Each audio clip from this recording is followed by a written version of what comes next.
El día antes de la inauguración de mi casa, mi hermana dijo que no era mía. Lo dijo sin gritar, sin pedir permiso, como quien enuncia una verdad obvia. Esta casa será mi boda, y después, nuestro hogar. Mi madre asintió de inmediato, como si ya lo hubieran hablado muchas veces. Tu padre se lo prometió, añadió con ese tono dulce que siempre usaba cuando estaba a punto de imponer algo. Miré a mi padre, Javier, esperando al menos una explicación. No levantó la vista. En ese instante entendí que aquello no era una conversación. Era una ejecución. Me llamo Lucía Marín, tengo 34 años, y esa casa que intentaban arrebatarme no era solo un edificio. Era la prueba de todo lo que había sobrevivido para llegar hasta allí. Crecí creyendo que ser fuerte era una virtud. En mi familia, la fortaleza no se celebraba, se daba por sentada. Desde pequeña aprendí que yo era la responsable, la que no necesitaba ayuda, la que siempre se las arreglaba. Mi hermana menor, Noelia, era otra historia. Ella era la sensible, la frágil, la que siempre parecía necesitar algo más. Si lloraba, el mundo se detenía. Si yo callaba, nadie lo notaba. Noelia necesita más apoyo, repetía mi madre, Pilar, como si fuera una ley natural. Yo asentía. No porque estuviera de acuerdo, sino porque discutir nunca cambiaba nada. Mientras Noelia crecía rodeada de atención, yo encontré refugio en algo que no dependía de nadie. Los espacios. Las estructuras. Las casas. Me fascinaba entender cómo un terreno vacío podía transformarse en un lugar donde alguien construiría su vida. Dibujaba planos en los márgenes de los cuadernos, reorganizaba mi habitación cada pocos meses, observaba edificios como otros observaban personas. Mi padre solía mirarme con una mezcla extraña de orgullo y distancia. Eso es solo un hobby, decía. La vida real va por otro lado. Yo nunca le respondía. Ya había aprendido que mis sueños no necesitaban permiso para existir. En la universidad trabajé más horas de las que puedo recordar. Estudié administración de empresas y me especialicé en desarrollo inmobiliario. Mientras yo repartía cafés, archivaba contratos y aprendía a negociar, mis padres pagaban sin cuestionar la costosa universidad privada de Noelia. Ella cambiaba de carrera como quien cambia de humor. Comunicación, marketing, diseño. Nada terminaba de llenarla. Cuando alguna vez pregunté por qué esa diferencia, mi madre me respondió sin dudar. Tú siempre has sido más fuerte. Esa frase se convirtió en mi condena y en mi combustible. Al graduarme entré en una promotora inmobiliaria desde el escalón más bajo. Jornadas interminables. Obras bajo la lluvia. Reuniones tensas con inversores que dudaban de mí por mi edad y por mi género. Aprendí rápido. Absorbí todo. Me equivoqué. Me levanté. Ascendí. Nunca hablé de mis logros en casa porque cada vez que lo hacía, Noelia encontraba la manera de minimizarlos. Eso de desarrollar edificios no es un poco gentrificación, dijo una vez riéndose. Mis padres también rieron. Yo trabajaba 60 horas semanales. Ella acababa de dejar otro empleo porque no se sentía realizada. Con los años, mi sueño empezó a tomar forma. Construir mi propia casa. No un piso práctico, como sugería mi familia, sino una villa diseñada a mi medida. Moderna, luminosa, sostenible. Un lugar que hablara de mí. No lo compartí con nadie. Aprendí que los sueños crecen mejor en silencio. Ahorré durante años. Invertí con cuidado. Cuando encontré el terreno, lo supe al instante. Montañas al fondo. Luz natural. Silencio. Conseguí el préstamo con mis propios números. Sin avales familiares. Sin favores. Recuerdo a la directora del banco mirándome con respeto al firmar. No es común ver a alguien hacerlo sola. Sonreí. Yo llevaba toda la vida haciéndolo sola. Fue entonces cuando conocí a Martín, el arquitecto. No solo entendió mi visión, la amplificó. Esta casa no es un capricho, me dijo en nuestra primera reunión. Es una declaración. Y tenía razón. Durante casi 2 años viví entre planos, permisos y obra. Pasé más tiempo con casco que con vestidos. Aprendí a detectar errores antes de que costaran dinero. La constructora me respetaba porque yo sabía de lo que hablaba. Esa casa se levantó con hormigón, sí, pero también con cada renuncia que hice durante años. A mi familia le dije poco. Conversaciones superficiales. Fechas vagas. No quería opiniones. No quería dudas. Cuando Noelia anunció su compromiso con Gonzalo de la Vega, heredero de una familia acomodada, mis padres estallaron de felicidad. Todo giraba en torno a la boda. El vestido. El lugar. El estatus. Yo felicité a mi hermana con sinceridad, aunque algo dentro de mí se tensó. No sabía por qué, pero intuía que esa boda traería consigo más que celebraciones. A medida que la casa se acercaba a su final, decidí hacer una inauguración. Una fiesta sencilla, elegante. Para amigos, colegas y, sí, también para mi familia. Quizás, pensé, al verla terminada entenderían. Mi madre pidió ir el día anterior. Noelia está en la ciudad, dijo. Tiene muchas ganas de verla. Dudé, pero acepté. Fue un error que todavía resuena en mi memoria. Llegaron al mediodía. Mis padres. Noelia. Gonzalo. Y una mujer que no conocía, con una tablet y una cinta métrica. Es nuestra organizadora de bodas, explicó Noelia entrando sin esperar invitación. Sentí como algo se contraía en mi estómago. Recorrieron la casa como si ya les perteneciera. Comentarios. Medidas. Fotos. La organizadora hablaba de invitados y mesas como si yo no estuviera allí. Cuando finalmente pregunté qué estaba pasando, mi madre me tomó la mano con falsa dulzura. Lucía, cariño, la familia ayuda a la familia. Entonces lo dijeron. Sin rodeos. La boda sería allí. La ceremonia en el jardín. La recepción en el salón.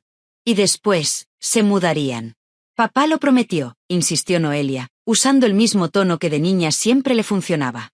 Miré a mi padre. Silencio. Miré a mi madre. Expectativa. Miré a mi hermana. Derecho absoluto. Y por primera vez, no sentí tristeza. Sentí claridad. Les dije que no. Que esa casa era mía. Que no estaba en venta. Que no era un regalo. Mi madre me llamó egoísta. Mi padre habló de sacrificios. Gonzalo ofreció comprarla a un precio justo. No escuchaban. Nunca lo hacían. Cuando finalmente les pedí que se fueran, mi madre me lanzó la frase que sabía que dolería. Si no haces esto, deja de considerarte parte de esta familia. Cerré la puerta con las manos temblando, pero la espalda recta. Esa noche lloré. No por la casa. Por la certeza de que, para ellos, nunca había sido suficiente. Y aún así, mientras me sentaba sola en el salón vacío, rodeada de todo aquello que había construido, supe algo con absoluta claridad. No iban a detenerse ahí. Porque lo que querían no era solo mi casa. Querían reafirmar el papel que siempre me habían asignado. La que cede. La que se sacrifica. La que siempre puede volver a empezar. Pero esta vez, no. Después de que se fueron, el silencio de la casa fue casi violento. No el silencio cómodo de un hogar recién terminado, sino uno espeso, cargado de palabras no dichas y de amenazas disfrazadas de familia. Caminé por el salón despacio, tocando las superficies que había elegido con tanto cuidado, como si necesitara recordarme que aquello era real, que no lo había imaginado todo. Me senté en el primer escalón de la escalera flotante y respiré hondo. Algo no encajaba. No era solo una idea impulsiva de Noelia. Aquello estaba demasiado organizado. Demasiado seguro. Demasiado ensayado. Intenté convencerme de que había terminado. Les había dicho que no. Había cerrado la puerta. Pero una intuición antigua, la misma que me había mantenido a salvo durante años en un mundo de contratos y promesas vacías, empezó a gritarme que aquello no había hecho más que empezar. No tardé en comprobarlo. Esa misma noche, mientras revisaba mensajes atrasados en el móvil, encontré uno de Noelia que no había visto antes. Mira el plan de la boda. Dime cómo se supone que cambie todo ahora. Venía con un archivo adjunto. Dudé unos segundos antes de abrirlo. Cuando lo hice, sentí como la sangre se me iba del rostro. No era un simple esquema. Era un dossier completo. Más de 50 páginas. Fechado hacía 6 meses. Había planos detallados de mi casa. De mi casa. Distribución de invitados. Zonas marcadas para catering. El dormitorio principal señalado como suite de la novia. Nota sobre retirar muebles, mover paredes temporales, cubrir la piscina para el brunch post-boda. Y lo peor no era la boda. Lo peor eran las páginas finales. Reformas post-luna de miel. Cambiar suelos. Reemplazar luminarias. Cerrar la ventana de doble altura demasiado moderna. Redecorar todo. Borrar cada decisión que yo había tomado. Noelia no había improvisado nada. Había planeado tomar mi casa. Sentí náuseas. No por la traición, sino por la naturalidad con la que lo había hecho. Como si fuera lógico. Como si yo fuera un obstáculo administrativo, no una persona. Me levanté de golpe y fui directa a mi despacho. Saqué todas las carpetas. Escrituras. Permisos. Facturas. Extractos bancarios. Cada documento que demostraba, sin lugar a dudas, que la propiedad era mía. Solo mía. Mientras los ordenaba, una idea incómoda empezó a tomar forma. ¿Y si pensaban usar la inauguración para hacerlo público? ¿Y si su plan era anunciarlo delante de todos, convertirme en la villana si decía que no? El timbre sonó antes de que pudiera terminar de pensarlo. Mi cuerpo se tensó de inmediato. Miré la cámara de seguridad. Noelia. Gonzalo. Y detrás, 2 coches más. Mis padres. Y una pareja elegante que no conocía. Supe al instante quiénes eran. Los padres de Gonzalo. No abrí. Me quedé quieta, observando cómo se acercaban a la puerta como si ya fuera suya. Volvieron a llamar. Más fuerte. Respiré hondo y abrí solo lo suficiente para bloquear la entrada con mi cuerpo. Creí haber sido clara, dije. Noelia forzó una sonrisa. Solo queremos hablar. Han venido desde lejos. El padre de Gonzalo se presentó con una mano extendida que no acepté. Entendemos que ha habido una confusión. Negué con la cabeza. No hay ninguna confusión. Esta es mi casa. La madre de Gonzalo miró por encima de mi hombro con desdén. Es interesante. Muy moderna. Supongo que Noelia querrá cambiar muchas cosas. Sentí una risa seca escapárseme sin humor. No va a cambiar nada, porque no es su casa. Noelia empezó a llorar. Un llanto alto, teatral. Estás arruinando todo. Ya lo hemos dicho a todo el mundo. La miré sin alzar la voz. No deberías haber prometido lo que no te pertenece. Mi madre intervino, tensa. Lucía, sé razonable. Mi padre evitaba mirarme. Gonzalo habló de dinero. De ofertas. De descuentos familiares. Cada palabra confirmaba lo que ya sabía. No me veían como la dueña. Me veían como un trámite. Cuando insinuaron opciones legales, respondí sin temblar. Tengo cada documento. Cada pago. Cada permiso. Pueden intentarlo. Fue entonces cuando apareció Martín, acompañado de 2 amigas mías que venían a ayudar con los preparativos finales. La dinámica cambió en segundos. Ya no estaba sola. Martín entendió la situación con una sola mirada. No están invitados, dijo con calma. Mis padres se tensaron. La presencia de testigos rompía el guión. Finalmente, se fueron. No sin antes lanzar miradas cargadas de reproche y promesas veladas. Cuando el último coche desapareció, me apoyé en la puerta, temblando. Mis amigas me rodearon. Esto es una locura, dijo Paula. No, respondí. Esto es un plan.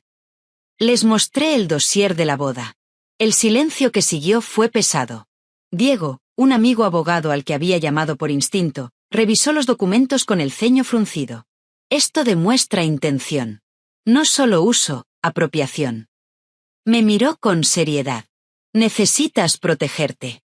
Pasamos horas recopilando pruebas. Correos electrónicos. Mensajes. Publicaciones en redes donde Noelia hablaba de su nueva casa. Descubrimos incluso invitaciones digitales con fotos aéreas de mi propiedad. Fotos que yo nunca autoricé. El patrón era claro. Querían convertir la mentira en un hecho consumado. Mi teléfono no paraba de vibrar. Ignoré llamadas. Mensajes. Hasta que llegó uno de Gonzalo. Mis padres están muy molestos. Están dispuestos a involucrar abogados. Por favor, sé razonable. Le mostré el mensaje a Diego. Amenaza vacía, dijo. Pero hay que anticiparse. El timbre volvió a sonar esa noche. Esta vez solo Noelia y Gonzalo. Dudé. Abrí, pero no los dejé pasar. Hablamos en la terraza. Sin gritos. Sin padres. Sin máscaras. Gonzalo fue el primero en hablar. No sabía hasta dónde había llegado. Le mostré el dossier. Los correos.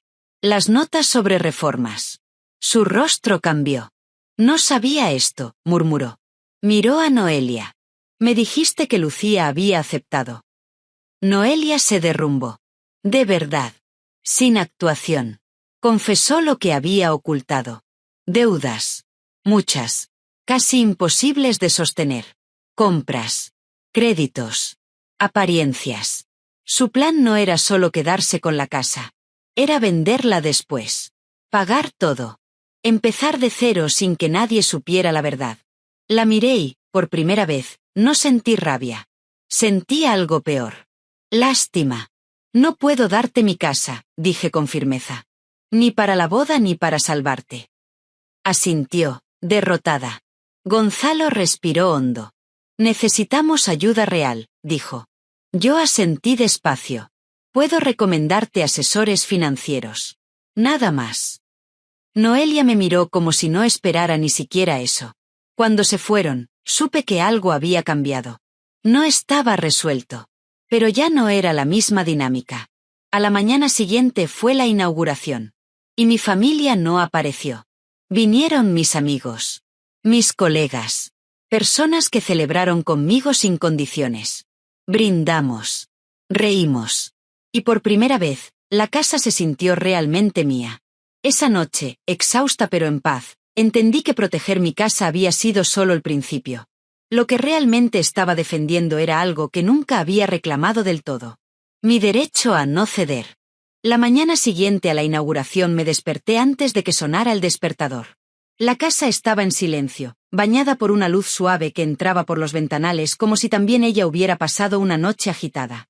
Me preparé un café y salí a la terraza. Las montañas seguían allí, inmóviles, indiferentes al caos que había atravesado mi vida en los últimos días. Respiré hondo y entendí algo con claridad absoluta. Había ganado una batalla, sí, pero la guerra no había sido por una casa. Había sido por mi lugar en mi propia historia. La inauguración había sido un éxito. Amigos, colegas, vecinos. Personas que me miraban con admiración sincera, no con cálculo. Nadie de mi familia apareció. Ni mis padres, ni Noelia, ni Gonzalo. Su ausencia dolió menos de lo que esperaba. Quizás porque, por primera vez, no la interpreté como un rechazo, sino como una consecuencia. Ellos habían elegido no estar. Yo había elegido no ceder. Esa misma tarde recibí un mensaje de mi padre. Escueto. Tu madre y yo quisiéramos hablar contigo. Solo nosotros. Sin Noelia. Lo leí varias veces antes de responder. Acepté, pero con una condición. Terreno neutral. Una cafetería del centro. No en mi casa. No en la suya. Necesitaba que aquella conversación ocurriera sin paredes cargadas de pasado. Llegaron puntuales. Mi padre parecía más pequeño. Mi madre, Pilar, llevaba esa expresión controlada que siempre usaba cuando no quería mostrarse vulnerable. Pedimos café. El silencio se alargó hasta que decidí romperlo. Dijeron que querían hablar. Mi padre se aclaró la garganta. Queremos pedirte disculpas. Aquellas palabras me sorprendieron más de lo que estaba preparada para admitir. Nunca debí prometer algo que no era mío, continuó. Estuvo mal. Asentí despacio. No era suficiente para borrar el daño, pero era un comienzo. Mi madre tardó más. Seguimos pensando que podrías haber sido más generosa, dijo finalmente. La miré sin elevar la voz. Ayudar no es regalar mi vida. Ayudar es enseñar, apoyar, poner límites. Y eso también es amor. Sus labios temblaron. Siempre pensamos que tú no necesitabas tanto, confesó. Eras fuerte. Sentí un nudo en el pecho. Ser fuerte no significa no necesitar nada, respondí. Solo significa aprender a sobrevivir sin ello. Hablamos durante casi 2 horas. De expectativas. De favoritismos. De errores. No hubo milagros ni revelaciones súbitas, pero sí algo que nunca habíamos tenido. Honestidad. Al despedirnos, mi padre me abrazó con una torpeza nueva. Estamos orgullosos de ti, dijo. Tarde, pensé. pero real. Con Noelia el proceso fue distinto. 2 semanas después me pidió que nos viéramos. Llegó sin maquillaje, sin dramatismo. Solo cansancio. Me contó que estaban trabajando con un asesor financiero. Que la boda se había reducido. Que los padres de Gonzalo exigieron un acuerdo prenupcial y transparencia total. No sonaba feliz, pero sí despierta. Quería preguntarte algo, dijo con voz insegura. ¿Podrías ayudarme a aprender a manejar el dinero? No dándome nada. Enseñándome. La miré durante unos segundos que parecieron eternos. Acepté. No por obligación. Por elección. Las semanas se convirtieron en meses. Nos reuníamos una vez por semana. Presupuestos. Deudas. Hábitos. No era fácil. No para ella. Tampoco para mí. Pero algo nuevo empezó a crecer entre nosotras. Respeto. La boda se celebró finalmente en un hotel pequeño, elegante, sin excesos. Asistí como invitada, no como salvadora. Cuando Noelia y Gonzalo intercambiaron votos, sentí una alegría tranquila. No eufórica. Real. Mi vida, mientras tanto, siguió expandiéndose. La casa dejó de ser un símbolo de conflicto para convertirse en un lugar de encuentro. Organicé pequeñas reuniones, talleres, charlas informales para mujeres interesadas en invertir, construir, empezar solas. Descubrí que mi historia resonaba más de lo que imaginaba. Muchas habían vivido presiones similares. Familias que esperaban sacrificios silenciosos. Sueños minimizados. Una mañana recibí un mensaje de Noelia con una foto. Ella y Gonzalo frente a una casa pequeña, sencilla. La compramos ayer, escribió. Es nuestra. Dentro de lo que podemos pagar. Gracias. Sonreí. No por la casa. Por lo que representaba. Había aprendido. Esa noche caminé por mi villa despacio. Cada espacio guardaba ahora un recuerdo distinto. El salón donde me mantuve firme. La terraza donde escuché la verdad. El despacho donde reuní pruebas y también coraje. Entendí que defender mi casa había sido, en realidad, defender algo mucho más profundo. Mi derecho a no desaparecer para que otros brillaran. Hoy, cuando alguien me pregunta si volvería a hacerlo todo igual, no dudo. Sí. Porque aprender a decir no fue el acto más generoso que hice por todos. Por Noelia, que tuvo que crecer. Por mis padres, que tuvieron que mirar atrás. Y por mí, que por fin entendí que no tengo que reducirme para merecer amor. Si has llegado hasta aquí, déjame preguntarte algo. ¿Alguna vez has tenido que ponerte firme con tu propia familia para proteger aquello por lo que trabajaste? Me encantaría leerte en los comentarios. Si esta historia resonó contigo, dale like al vídeo y suscríbete al canal para no perderte más relatos reales como este. A veces, el límite más difícil de poner es el que nos salva. Gracias por escuchar.